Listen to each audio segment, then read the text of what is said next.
The night of August 9, 1944. Pranjani, Serbia. Captain George Musulin stood at the edge of a makeshift airstrip carved into a mountainside plateau, watching the last light drain from the western sky. Behind him, 250 American airmen waited in the tree line, invisible to German reconnaissance flights that had passed overhead just hours earlier. Some had been hiding in Serbian villages for months. Others bore wounds that Serbian peasant women had dressed with strips torn from their own clothing. What Musulin was about to attempt defied every principle of military aviation and common sense. He was going to land 4 unarmed C-47 transport aircraft, each weighing over 25,000 pounds fully loaded, onto a 700-yard dirt runway that had been smoothed by hand using ox carts and farm implements. The strip sat in the heart of German-occupied Yugoslavia, surrounded by enemy garrisons within striking distance. No fighter escort could remain overhead through the entire operation. The landing would happen at night, guided only by flashlights and burning bonfires. If the Germans discovered what was happening, everyone on that mountainside would die. The airmen, the Serbian civilians who'd sheltered them, the 3-man OSS team that had parachuted in 7 days earlier, and the C-47 crews who were about to fly into the most dangerous airspace in the Balkans with nothing but courage and the desperate hope that tonight the odds would break in their favour. If you're enjoying this deep dive into the story, hit the subscribe button and let us know in the comments from where in the world you are watching from today. Musulin had known the risks from the beginning, back in May 1944 when he'd first heard the number. Over 100 Allied airmen, shot down during bombing raids on Romanian oil fields, were hiding somewhere in Serbia. The Office of Strategic Services hadn't believed it. 100 men? Impossible. If that many had survived being shot down, surely they'd been captured by the Germans or turned over by Yugoslavian partisans. The reports had to be exaggerated. But Musulin had spent 6 months in Yugoslavia, organising resistance groups. He'd worked with General Draža Mihailovic's Chetnik forces, Serbian royalist fighters who controlled pockets of territory in the mountains. He'd seen how ordinary villagers risked execution to hide Allied airmen. He'd watched Serbian doctors treat wounded Americans in improvised hospitals, using whatever medical supplies they could scavenge. When he returned to the OSS station in Bari, Italy, at the end of May, his commanding officer, George Vujnovic, asked him point-blank, were the reports true? Musulin's answer changed everything. Not only were there over 100 airmen in Chetnik territory, they were concentrated in a single area around the village of Pranjani in western Serbia. They were organised under Captain Leo Brooks, a B-24 pilot who'd been shot down a month earlier and taken command of the scattered groups. They had shelter. They had food, donated by Serbian families who were themselves starving. What they didn't have was a way out. The strategic situation in 1944 made every Allied airman precious. The 15th Air Force, operating from bases in southern Italy, was conducting massive bombing campaigns against Nazi oil production. The refineries at Ploiești, Romania, supplied roughly 30% of Germany's fuel. Destroying them was critical to shortening the war, but the missions were brutal. Long-range flights over heavily defended territory through walls of anti-aircraft fire against German fighter squadrons that had been perfecting their tactics for years.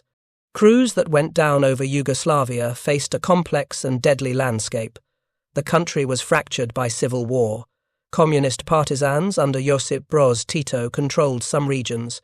Chetnik royalists held others. The Germans occupied major cities and transportation routes, and scattered throughout were smaller factions with shifting allegiances. An airman who parachuted into Yugoslavia might land in territory controlled by people who would protect him, or he might land among collaborators who would hand him to the Germans for a cash bounty. The official policy by mid-1944 was to support only Tito's partisans. The British, who considered Yugoslavia within their sphere of influence, had thrown their full backing behind the communists. They'd cut off all contact with Mihailovic, despite the fact that Chetnik forces had been fighting the Germans since 1941. American military intelligence followed Britain's lead, classifying Mihailovic as unreliable, possibly even collaborating with the enemy. But George Vujnovic, looking at the evidence Musulin brought back, saw something the official policy ignored. Regardless of politics, regardless of who the Allies officially supported, there were over 100 American airmen in Chetnik hands, being sheltered and protected. Those men needed to be brought home. The political complications could be sorted out later. Vujnovic designed Operation Halyard as a surgical extraction. A 3-man team would parachute into Pranjani, confirm the airmen's location and condition, supervise the construction of an improvised airstrip, and coordinate with the 15th Air Force for evacuation flights. The team would include Musulin as commander, Master Sergeant Michael Rajasic, who spoke fluent Serbian, and Arthur Jibilian, a Navy radio man turned OSS specialist, who would handle all encrypted communications. The plan looked clean on paper. In reality, it was a nightmare of complications. First, they needed permission to work with Mihailovic's forces, which officially didn't exist as far as Allied policy was concerned. Vujnovic navigated the bureaucracy by emphasizing the purely humanitarian nature of the mission. They weren't arming the Chetniks or providing strategic support. They were simply retrieving American personnel. The distinction was thin enough to be nearly transparent, but it was enough to get approval. Second, they needed to actually reach Pranjani. The OSS used British aircraft and flight crews for insertion missions. The British, discovering that the destination was Chetnik-controlled territory, were less than cooperative. 6 times, Musulin's team loaded into aircraft for the insertion jump. 6 times, something went wrong. On the first attempt, the pilot couldn't locate the drop zone. On the second, the ground signals were wrong, possibly indicating German activity. The third attempt failed due to weather. The fourth due to mechanical problems. On the 5th try, they reached the correct coordinates and prepared to jump, only to discover they were over Tito's partisan territory, not Mihailovic's Chetnik positions. Jumping into the wrong area meant, at best, being detained by partisans who would report the mission and kill any chance of rescue. At worst, it meant being handed to the Germans. The 6th attempt failed when Musulin looked down as they approached the drop zone and saw tracers arcing through the darkness below. A firefight was in progress directly beneath their aircraft. After 6 failures, Musulin had had enough. He demanded an American plane, an American crew, and an American jumpmaster. No more British cooperation that seemed designed to ensure the mission never launched. Vujnovic pulled strings. On the night of August 2nd, an American C-47 carried the Halyard team over Yugoslavia. This time, the signals were correct. This time, they were over the right drop zone. At exactly midnight, 3 parachutes blossomed in the darkness above Pranjani. Musulin landed on a chicken coop, sending birds scattering in every direction. Rajasic ended up in a tree and needed help climbing down. Jibilian, the radio man, had the smoothest landing, touching down in a cornfield. They were met by a mob of Chetnik soldiers who recognized Musulin immediately. The OSS captain was a massive man, 6 feet 3 inches tall, built like a linebacker, unmistakable in his American uniform. The Chetniks swarmed him, cheering, some with tears streaming down their faces. After months of waiting, after being abandoned by the British and ignored by Allied command, someone had finally come. Richard Fellman, an airman with the 415th Bombardment Squadron who'd been waiting at Pranjani for weeks, watched the reunion and later recalled the moment. The Chetniks were kissing Musulin, he said, cheering him with tears in their eyes. When Musulin walked over to the assembled airmen and introduced himself, Fellman thought he'd never been so happy to see another American in his life. The happiness faded quickly when Musulin got his first accurate count. He'd been told to expect roughly 150 airmen. The actual number was over 250, and more were arriving every day as Chetnik patrols located additional survivors and brought them to Pranjani. 250 men meant more evacuation flights, more time on the ground, more opportunities for German forces to discover the operation and destroy it. But there was no time to recalculate or request additional resources. German patrols were active in the area. Tito's partisans, advancing from the south, were closing in on Pranjani. Mihailovic's Chetnik forces controlled the region for now, but for now might last days or might last hours. If they were going to evacuate these men, they needed to do it immediately. The first task was finishing the airstrip. Local Serbs had already cleared a 700-yard stretch of relatively flat ground on a plateau halfway up the mountainside near Galovica field. But 700 yards was barely long enough for a C-47 to land on a proper runway with full braking and reverse thrust. This improvised strip had none of that. It had potholes. It had embedded boulders. It had a surface that might hold under the weight of a 25,000-pound aircraft, or might turn to mud and swallow the landing gear. The work had to be done at night. German reconnaissance flights passed over the area regularly. During daylight hours, the plateau had to look like any other section of farmland, unremarkable and untouched. Only after dark could the crews emerge and continue the brutal labor of clearing the strip by hand. Over 250 American airmen joined 300 Serbian villagers and Chetnik soldiers in the effort. They worked with farm implements, hoes and shovels, whatever could be scrounged from surrounding villages. 60 ox carts made continuous runs from a nearby stream bed, hauling rocks and sand to fill in low spots and reinforce soft ground. The work was backbreaking, conducted in near-total darkness to avoid detection. Blisters formed on hands that were already scarred from weeks of hiding in rough terrain.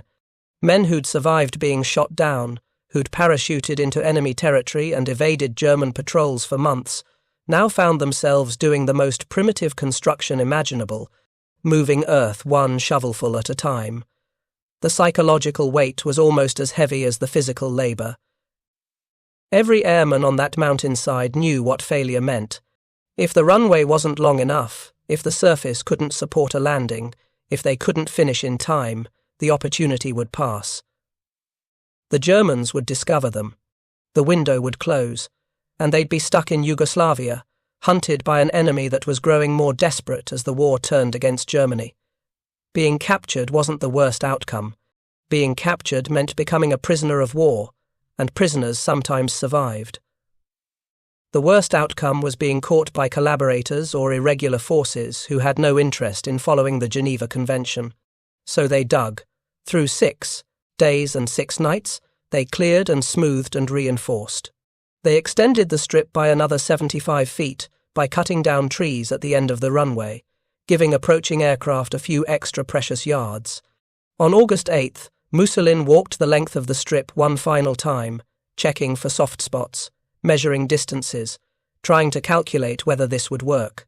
It was still shorter than any runway a C-47 would normally use. It was rougher than anything approved for military operations. But it was the best they could do. He returned to where Jubilian was maintaining the radio equipment and gave the order. "Tell them we're ready. We'll start evacuation tomorrow night." The decision to fly the evacuation at night was driven by necessity, not preference.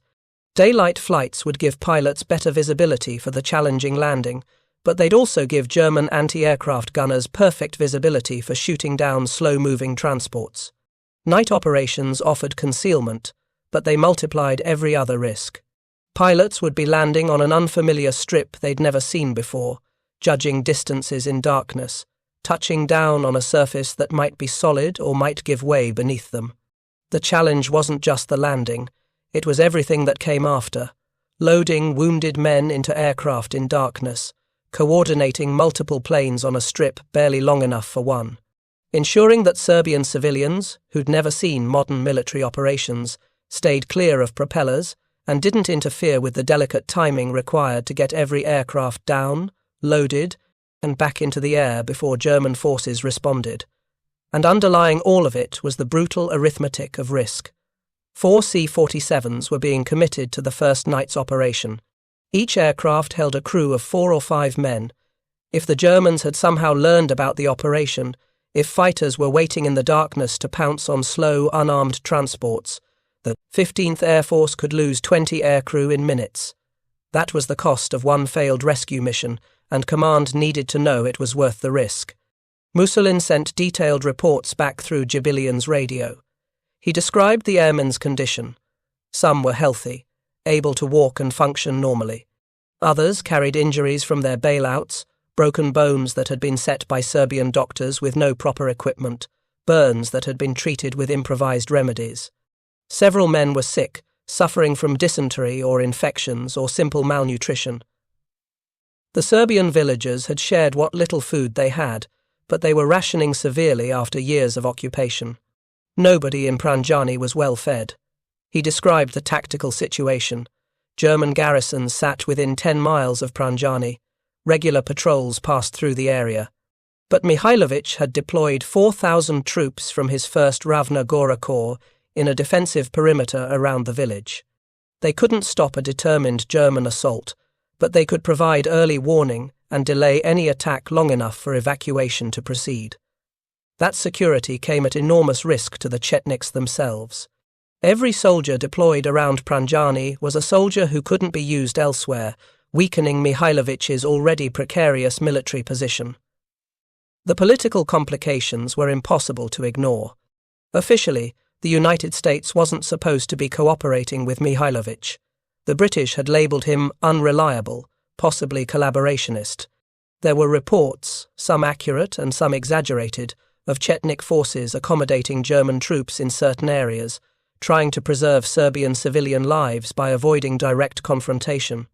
The reality was messy, as civil wars always are. Mihailovic's forces had been fighting the German occupation since 1941. They'd conducted sabotage operations, protected Allied airmen, and tied down German divisions that would have been deployed elsewhere. They'd also, at times, prioritized fighting Tito's communists over fighting Germans, viewing the partisan movement as the greater long-term threat to Serbian sovereignty. None of that changed the immediate situation. Right now, American airmen were alive because Serbian civilians and Chetnik soldiers had protected them. They were about to be evacuated because Mihailović had provided the security and resources necessary to build an airstrip and defend it. The political complexities could be debated by diplomats and historians. Musulin's job was simpler and more urgent: get the men out. On the evening of August 9th, as full darkness settled over Pranjani, 250 airmen emerged from their hiding places and made their way to the strip. They moved quietly, decades of military discipline overriding their excitement and fear. Chetnik soldiers guided them into positions along the tree line, keeping them invisible from any German reconnaissance aircraft that might pass overhead. The plan for the first night was to evacuate as many men as possible while maintaining safety margins. Each C-47 could carry roughly 12 to 15 evacuees depending on weight distribution. 4 aircraft meant perhaps 50 men would leave on the first flight.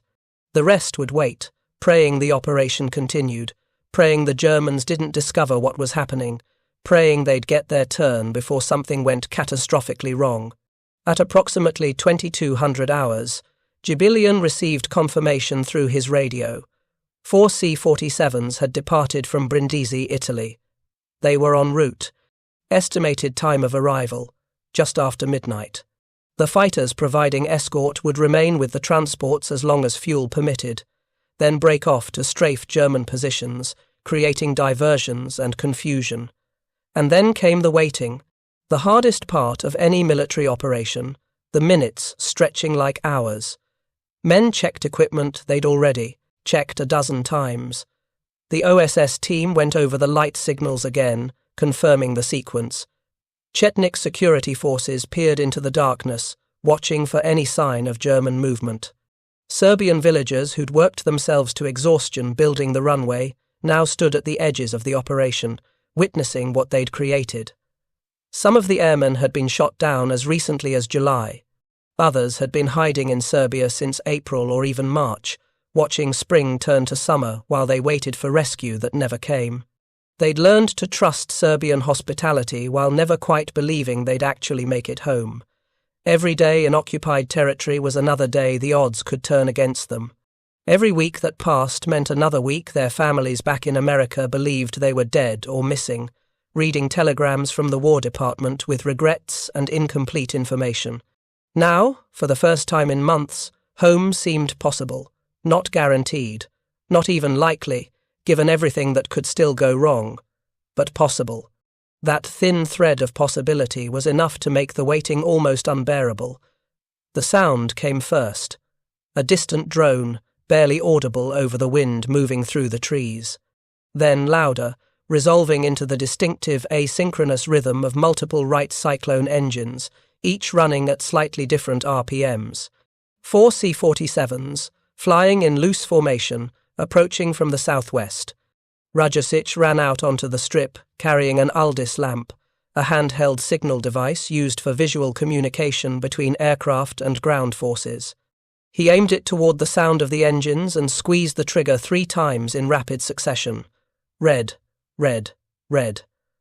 The pre-arranged identification code. The lead aircraft acknowledged with a flash of its own lights, the correct counter-signal. They'd found the right location. Now came the landing.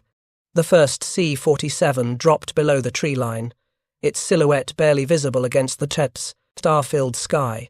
The pilot, flying on instruments and instinct, lined up his approach using the bonfires that Chetnik soldiers had lit at either end of the runway. These weren't sophisticated landing lights. They were literally piles of wood set ablaze, casting flickering, unreliable illumination across a strip the pilot had never seen before and would never see clearly. The approach was too fast. Everyone watching from the tree line could feel it. The aircraft was carrying too much speed for such a short runway, but slowing down too much risked stalling and dropping out of the sky like a stone. The pilot had to find the impossible balance, threading the needle between too fast and too slow, while landing on a surface he couldn't properly evaluate in darkness. The main landing gear touched down roughly 300 feet from the near edge of the strip. The aircraft bounced once, hard enough to make the airframe groan, then settled. The pilot immediately applied maximum braking, feeling the wheels skid slightly on the packed earth surface. The C-47 rolled forward, eating up runway at an alarming rate, 400 yards, 500, 600. At 650 yards, with roughly 50 yards of runway remaining, the aircraft finally stopped. The pilot kept the engines running, propellers turning, ready for an immediate takeoff if German forces appeared. The moment the transport halted, Chetnik soldiers and American airmen rushed forward, emerging from the darkness like ghosts. The crew chief dropped the side door, and the first evacuees began boarding immediately. No ceremony, no speeches, just men climbing aboard as quickly as their injuries and exhaustion permitted. Some could manage the climb on their own, others needed assistance, being lifted through the door by stronger hands. The most seriously wounded were passed up carefully, trying not to aggravate injuries that had been healing for weeks or months. 12 men. That was the target load for this particular aircraft. 12 men who weighed an average of 160 pounds each, accounting for weight loss during their time in hiding. With fuel for the return flight and the crew's own weight, that put the aircraft near its maximum takeoff capacity. Overloading was tempting, every extra man was another life saved tonight, but an overloaded C-47 that couldn't gain altitude after takeoff would crash and kill everyone aboard. The loading process took roughly 8 minutes. Then the crew chief secured the door, gave the signal, and the pilot advanced the throttles. The C-47 began rolling, slowly at first, building speed. This was the moment of maximum vulnerability. A fully loaded transport, accelerating down a short dirt runway in darkness, with no abort option. If the strip wasn't solid enough, if the aircraft couldn't reach takeoff speed in time, it would roll off the end of the runway and into the trees at 70 miles per hour. The tail came up as the aircraft gained speed. Then, with perhaps 100 feet of runway remaining, the nose lifted. The main gear left the ground a moment later. The C-47 climbed away into the night, its engine noise fading as it turned south toward Italy. 12 men who'd been trapped behind enemy lines were going home. Before the first aircraft had completely disappeared, the second was already on approach. The timing was crucial. Too much gap between aircraft meant wasted time, increasing the risk of German discovery. Too little gap meant potential collision if something went wrong with the landing or takeoff. The pilots had been briefed on the timing, but briefings conducted in daylight in Italy bore little resemblance to the reality of landing on an improvised strip in occupied Yugoslavia. The second landing was smoother than the first. The pilot, possibly having received radio commentary from the first aircraft, came in slower and touched down earlier. The loading process was faster too, everyone having learned from the first iteration. 10 minutes after the second aircraft landed, it was climbing away with another 12 evacuees. The third and fourth aircraft followed the same pattern. Land, load, take off. The entire operation was taking on the characteristics of a well-rehearsed drill, which should have been reassuring except that everyone involved knew how quickly things could go wrong. One aircraft with mechanical trouble, one German patrol that stumbled onto the operation, one pilot who misjudged the approach in darkness. Any of those could turn the rescue into a catastrophe. As the fourth aircraft lifted off, carrying the last of the first night's evacuees, Musulin did the mathematics. 48 men evacuated, 200 and more than 200 still waiting. They'd need at least 4 more nights like this, probably more, and every additional night increased the probability of discovery. But the immediate news was unambiguously good. The system worked. C-47s could land on the improvised strip, take on evacuees, and get airborne again. The Serbian runway construction, done with ox carts and farm tools, was solid enough to support 25,000-pound aircraft. The night operations, terrifying as they were, provided enough concealment to complete the mission without German interference. As the sound of the last engines faded and silence returned to the mountainside, a quiet celebration broke out among the remaining airmen and the Serbian villagers. Not loud, nobody wanted to attract attention, but the relief was palpable. This wasn't just hope anymore. It was real. They were actually getting out. Musulin allowed himself exactly 30 seconds to enjoy the success before returning to the immediate problems. Security around Pranjani needed to be maintained. The runway needed to be inspected for damage before tomorrow night's operation, and he needed to send a detailed report back to Bari, confirming the success, and requesting continued support. Jubilian, the radio operator, was already encoding the message before Musulin reached him.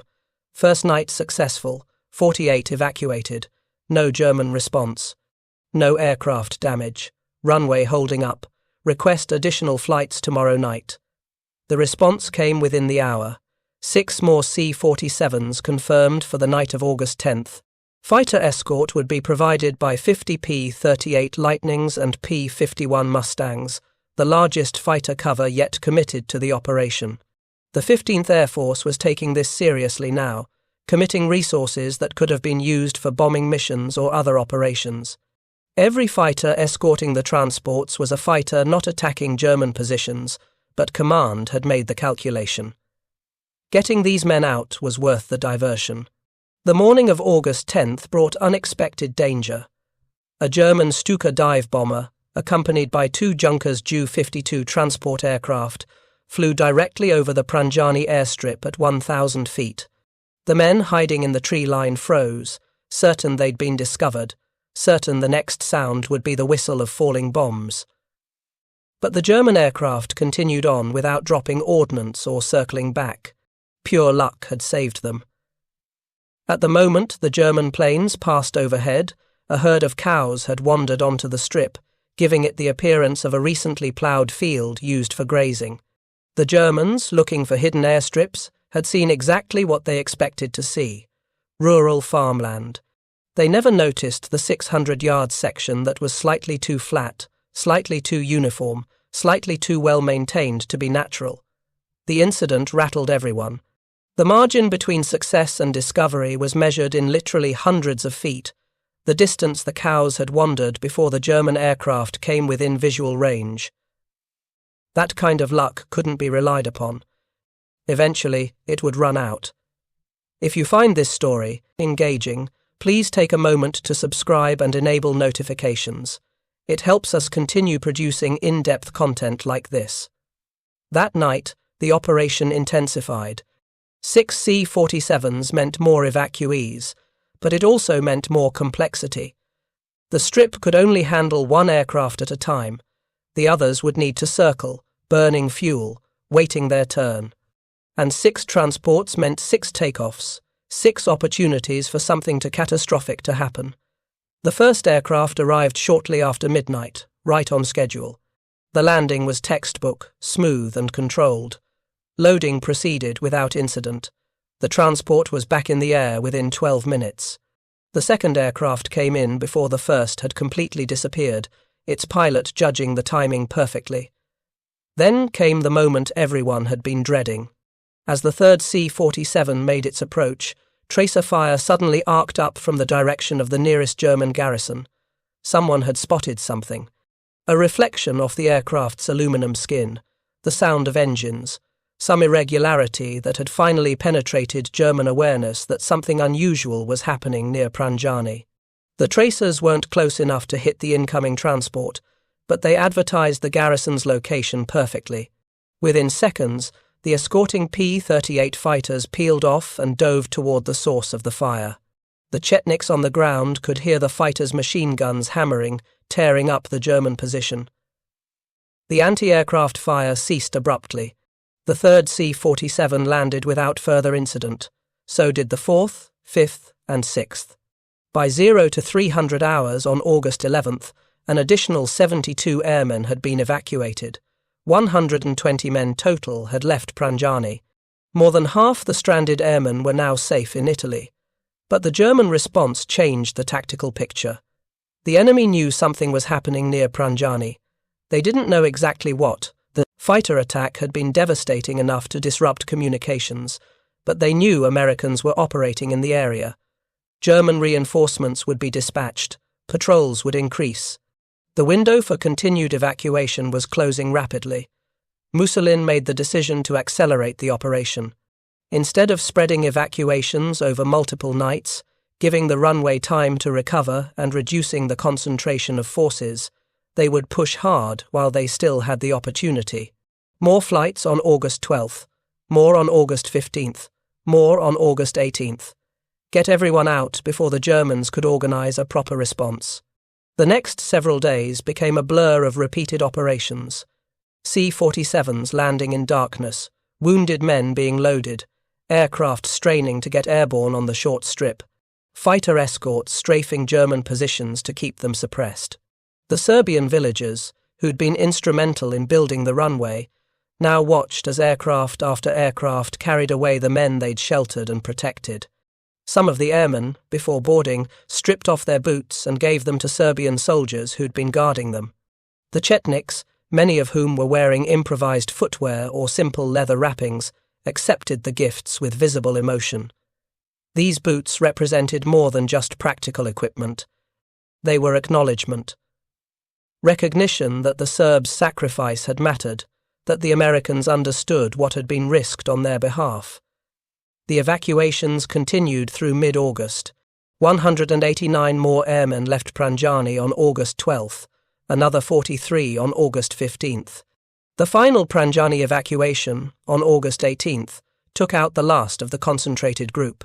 In total, over 430 airmen had been rescued from the improvised strip, the largest single rescue operation of American military personnel in the Second World War.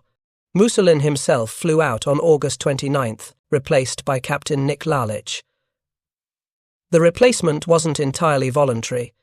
Musulin had broken one of the cardinal rules of the operation. Among the evacuees, he'd approved the removal of 2 seriously wounded Chetnik soldiers who needed medical treatment available only in Italy. The moment they arrived in Bari, Tito's partisan representatives spotted them and reported the violation. Cooperating with Mihailovich was one thing when it meant rescuing American airmen. Actively aiding Chetnik forces was something else entirely. The political backlash was immediate. Musulin was ordered out of Yugoslavia and would face potential court-martial for exceeding his authority. Cooler heads eventually prevailed, recognizing that the technical violation had been committed in service of humanitarian goals. But the incident highlighted the impossible position the halyard team occupied trying to execute a rescue operation while navigating the treacherous political landscape of Yugoslavian civil war. Lalić continued the operation through the fall of 1944. As Tito's partisans advanced and German forces retreated, the rescue mission became a travelling operation. New airstrips were built at Koceljevo and later at Bojanic in eastern Bosnia. Additional airmen scattered across Yugoslavia were located and brought to the evacuation points. The operation that was supposed to last a few weeks extended to 6 months. The final halyard evacuation took place on December 27, 1944. 2 C-47s, one piloted by Colonel George Kreyer and the other by First Lieutenant John Dunn, flew into Bojanic under fighter escort. The runway there was 1,700 feet long, frozen solid, barely adequate for the operation. Kreyer, an experienced pilot who'd helped pioneer Pan American World Airways before the war, spotted a hole in the overcast and led both aircraft through it. They landed at 12:55, loaded 20 American airmen along, with Lalić and Jibilian and the remaining OSS personnel, and took off at 13:15.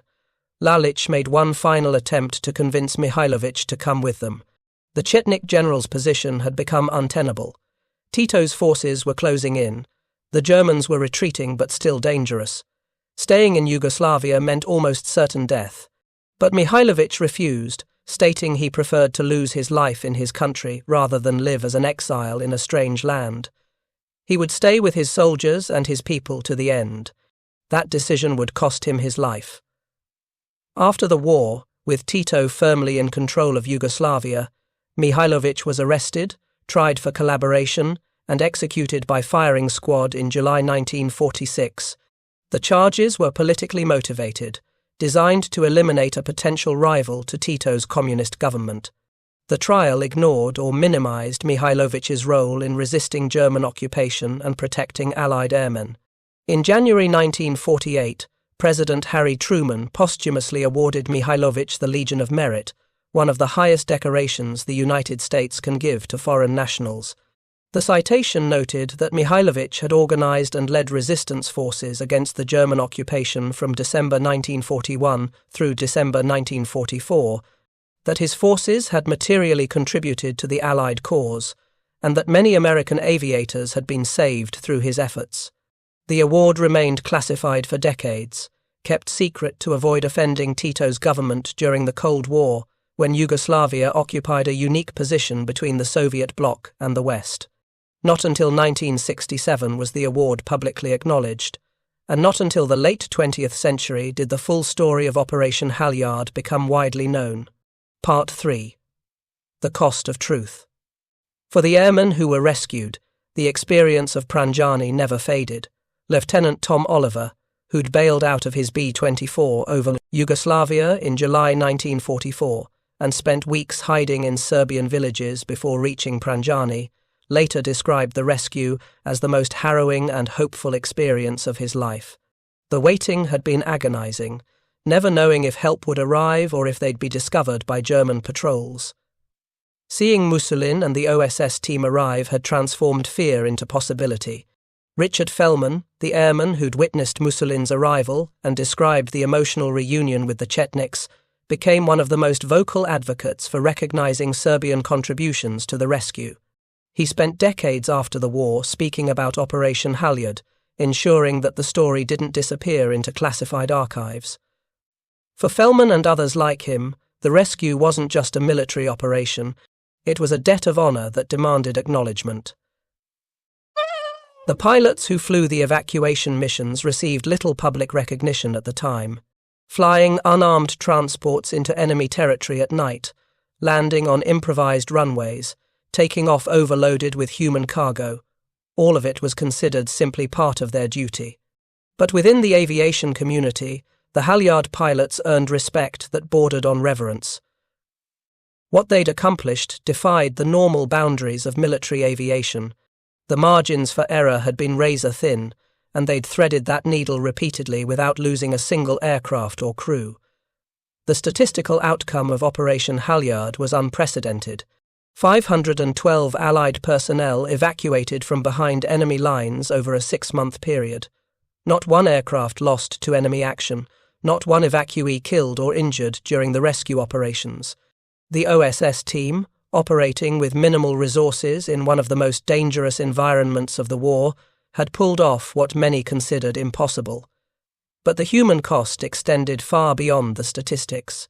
The Serbian civilians who'd sheltered the airmen faced brutal reprisals once German forces discovered what had been happening. Villages were burned, civilians suspected of aiding Americans were executed. The Chetnik soldiers who'd provided security around Pranjani were hunted by both German forces and Tito's partisans. Many died in the fighting that continued through late 1944 and into 1945. The women who'd dressed wounds, who'd shared their meager food supplies, who'd hidden Americans in their homes despite knowing the penalty for such actions was death, those women received no medals, no official recognition, no acknowledgement from the governments whose airmen they'd saved. Their contribution existed in the memories of the men they'd helped and in the sparse historical record that survived the war. The political aftermath of Operation Halyard illustrated the complex moral landscape of the Second World War. Mihailovic's execution by Tito's government was universally recognized, even by those who supported the communists, as politically motivated revenge rather than justice. But acknowledging that reality meant acknowledging that the Allied policy of supporting Tito and abandoning Mihailovic had been, at minimum, more complicated than official narratives suggested. The airmen who'd been rescued knew this better than anyone. They'd witnessed the civil war in Yugoslavia firsthand. They'd seen Chetnik soldiers fight Germans. They'd also seen the brutal nature of the conflict between Chetniks and partisans. The simple narrative of heroes and villains didn't survive contact with the messy reality on the ground. What remained was the undeniable fact that Serbian civilians and Chetnik forces had saved American lives at great risk to themselves. The strategic significance of Operation Halyard went beyond the rescue itself. Every airman returned to service represented significant investment in training and experience that would have been lost forever if they'd remained prisoners or been killed. Bomber crews were particularly valuable. Training a competent B-17 or B-24 crew took months and considerable expense. The pilot needed hundreds of hours of flight time. The bombardier needed to master complex navigation and targeting systems. The gunners needed to develop the reflexes and judgment to engage fast-moving fighters. Losing a complete crew meant losing that entire investment. The 15th Air Force, conducting massive strategic bombing campaigns in late 1944, couldn't afford to lose experienced crews unnecessarily. The missions were already costing enough in casualties. Every man who could be rescued and returned to service extended Allied capability and shortened the war by some infinitesimal but real margin. There was also the morale factor, something that military planners rarely quantified but understood instinctively. Aircrews who knew that if they went down over Yugoslavia, if they survived the bailout and evaded capture, there was an organized system working to bring them home. Those crews flew differently. Not recklessly, but with the knowledge that being shot down wasn't an automatic death sentence or one-way trip to a prison camp. That psychological security mattered in a campaign where bomber losses sometimes exceeded 20% per mission. The lessons learned from Operation Halyard influenced rescue operations for the remainder of the war and beyond. The techniques developed for building improvised airstrips, for coordinating night evacuations, for navigating political complexities while executing military missions, all of that became part of the institutional knowledge that shaped post-war special operations doctrine. The OSS itself, the organization that had planned and executed Halyard, would be disbanded in 1945 after the war ended, but its personnel and methods would form the foundation for the Central Intelligence Agency, created in 1947. The model of small teams operating behind enemy lines, building relationships with local forces, accomplishing strategic objectives without massive conventional military support, that model proved itself at Pranjani. For the C-47 aircraft that had conducted the evacuations, Operation Halyard was just one mission among thousands during the war. The versatile transport served in every theatre, dropping paratroopers on D-Day, supplying forces in the Pacific, flying the hump over the Himalayas into China. But the halyard missions represented the C-47 at its most essential, not as a weapons platform or strategic asset, but as a means of bringing people home when every conventional option had failed. The airstrip at Pranjani, constructed by hand in August 1944, existed for only a few months before being abandoned as military operations shifted. The plateau returned to farmland, the carefully smoothed surface gradually eroding back into natural terrain. No physical memorial marked the location for decades.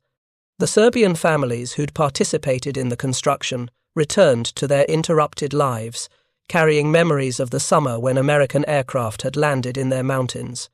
Not until the late 20th century, after the Cold War ended and Yugoslavian archives became accessible, did the full story of Operation Halyard emerge. Historians pieced together accounts from American airmen, OSS records, Serbian eyewitnesses, and German military documents. What emerged was a narrative far more complex than the simple rescue story the statistics suggested. In 2010, a memorial was finally erected at Pranjani, a joint Serbian-American project acknowledging both the rescue operation and the sacrifice of the Serbian people who'd made it possible. The memorial includes the names of rescued airmen and the Serbian families who'd hidden them. It stands as a permanent record of what happened on that mountainside in 1944, when hundreds of lives hung in the balance, and ordinary people chose extraordinary courage.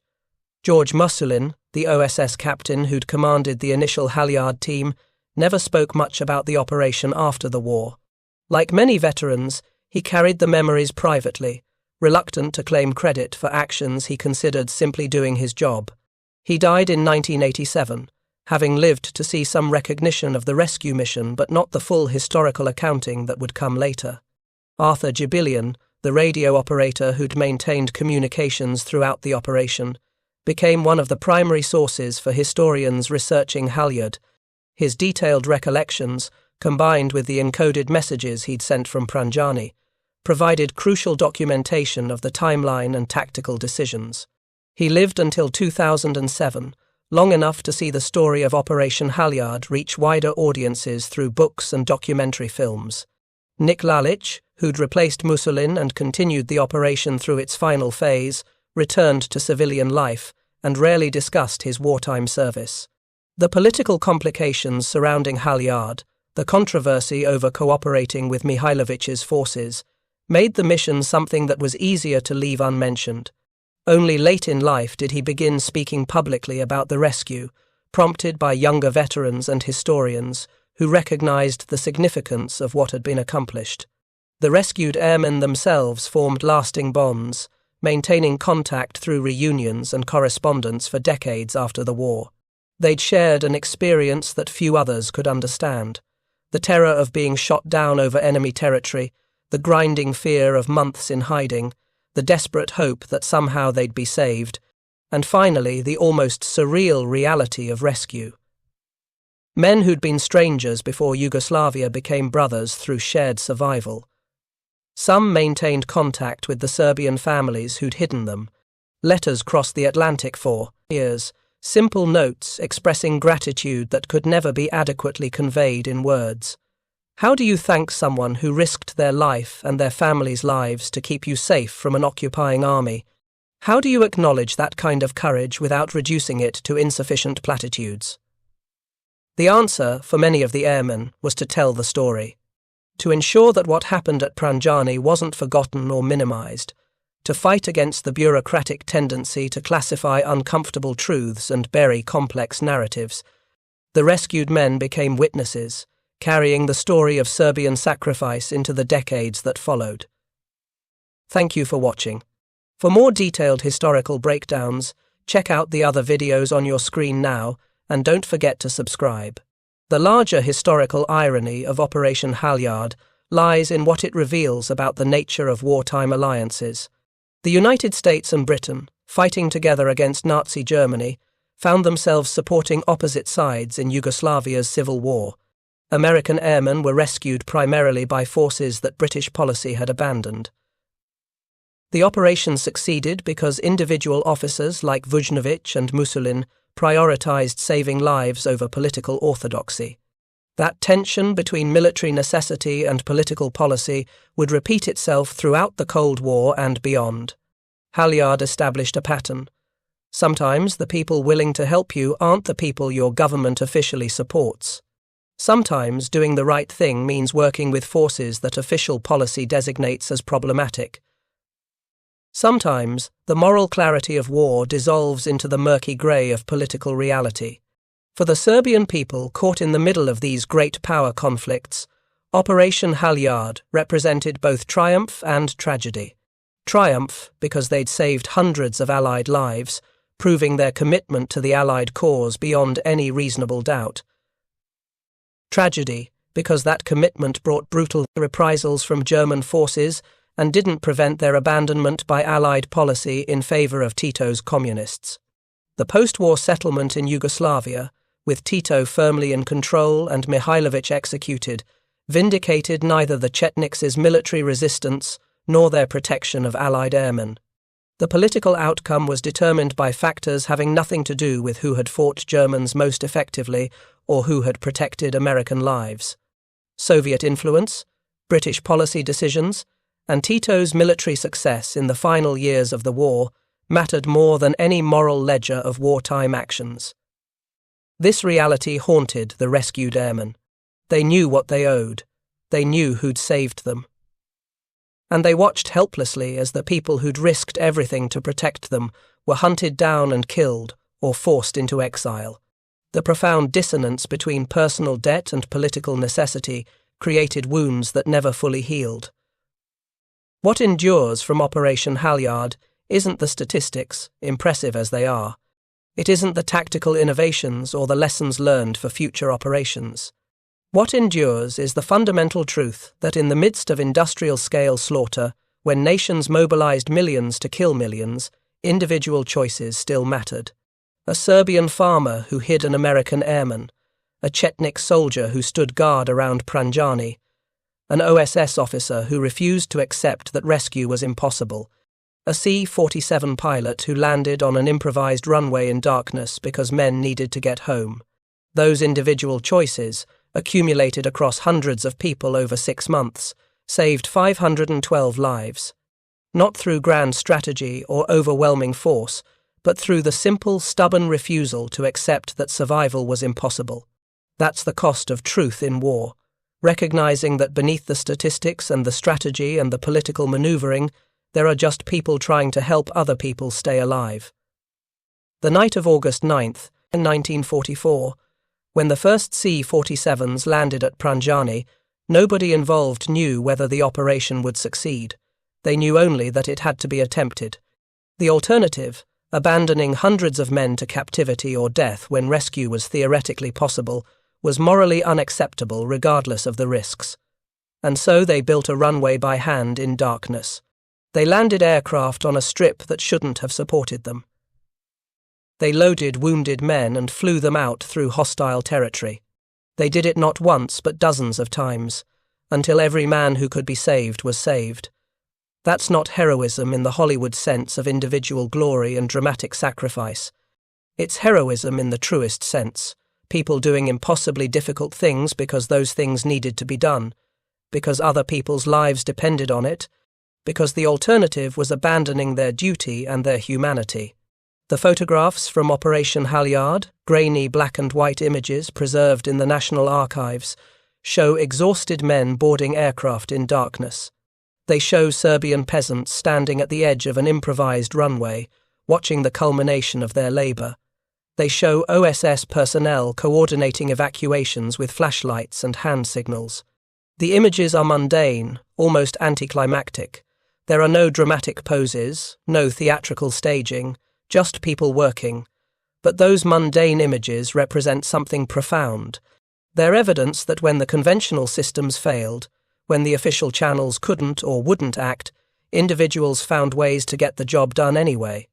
They're proof that even in the most desperate circumstances, even when every reasonable calculation says the odds are impossible, sometimes you try anyway. And sometimes, if you're lucky and skilled and stubborn enough, it works. Thank you for watching. For more detailed historical breakdowns, Check out the other videos on your screen now, and don't forget to subscribe.